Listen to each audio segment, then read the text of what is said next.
சேனலுமே உடனே லைவ் பண்றாங்க. எல்லா சேனலும் பண்ணல சொல்றே கேளுங்க. ஏன் எல்லா சேனல் மேலே நாங்கள் புகார் கொடுங்க? எல்லா சேனலும் தானே செய்தி வந்தது.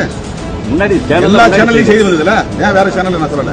அவர் பாலிமர் அப்படிதான். இந்த டிவிக்காக வந்து தொடர்ந்து பல வருஷமா ஒரு சைடு எடுத்து ஒரு அவதூறு பரப்புறதையும் வதந்தி பரப்புறதையும் சமூக பதட்டத்தை ஏற்படுத்துறதையும் குறியாருக்கு செயல்படுறாங்க. நாங்க இல்லைன்னு மறுத்தது பிறகு திரும்ப வந்து மாட்டிக்கொண்ட வீசிக்கான செய்தி போடுறாங்க. பைக் மோதியது, பைக்கின் மீது திருமாவளவன் கார் மோதியது. கார் மோதியதுங்கிறது என்ன செஞ்சாரு? மோதியதாக தெரிகிறதுன்னு என்ன சொல்லியிருக்கலாம்ல, அப்படி சொல்லப்படுகிறது சொன்னாங்கல்ல. ஆனால் அந்த பையன் சொல்றானாவது சொல்லணும்ல. இவங்க எப்படி ஒரு முடிந்த முடிவுக்கு வராங்க? உறுதியான முடிவு. மொத்த செகண்ட்ஸே பாருங்க, 30 செகண்ட் 40 செகண்ட் தான் நடந்துருவோம். சுற்றி சூழ்ந்து நின்றுட்டாங்க வண்டிக்கு மேலே. அங்கே என்ன நடக்குதுன்னு தெரியாது. உள்ள உட்காந்து அந்த மாதிரிலாம் நான் வந்து விட்டுட்டு ஒரு நாள் கிடையாது. பிரச்சனை டக்குனு ஸ்பாட்டில் இறங்கிடுவேன்.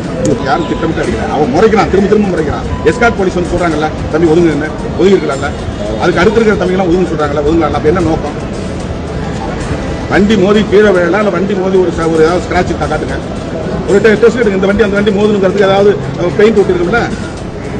எந்த இன்வெஸ்டிகேஷன் நடக்காத போது வண்டி மோதிதுன்னு ஏன் சொல்லணும்? அப்போ ஒரு சமூக பதற்றத்தை உருவாக்குறது முயற்சிக்கிறாங்கல்ல. அந்த டிவி மட்டும்தானே அதை செய்யுது.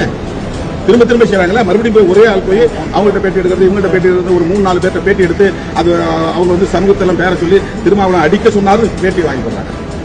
இது உண்மை. அப்ப இதெல்லாம் நீங்க ஒத்துக்கிறீங்களா? இதான் அவங்க ஊடகாரமா? இது உண்மையை திரிக்கிறது தான் ஊடகாரமா? அது ஒரு நேர்மை வேண்டாமா ஊடகத்துக்கு? ஒன் சைடு எடுத்து செய்வாங்க, அவதூறு பரப்புவாங்க, வதந்தியை பரப்புவாங்க, சமூக பதற்றத்தை பரப்புவாங்க. அதெல்லாம் ஊடக சங்கங்கள் வந்து அங்கீகரிக்குதா? அப்போ நான் ஊடகவியலாளர் பக்கம் நிற்கிறேன்னா ஊடகவியலாளருக்காக எத்தனை முறை நான் போய் களத்தில் நின்றுக்கிறேன். என்றைக்கு நிற்பேன், இன்னைக்கு நிற்பேன், நாளைக்கு நிற்பேன். அது வேற விஷயம். ஆனா ஒன் சைடு எடுத்து வேலை செய்யக்கூடிய ஊடகங்களை நீங்க எப்படி வந்து அங்கீகரிக்கிறீங்க?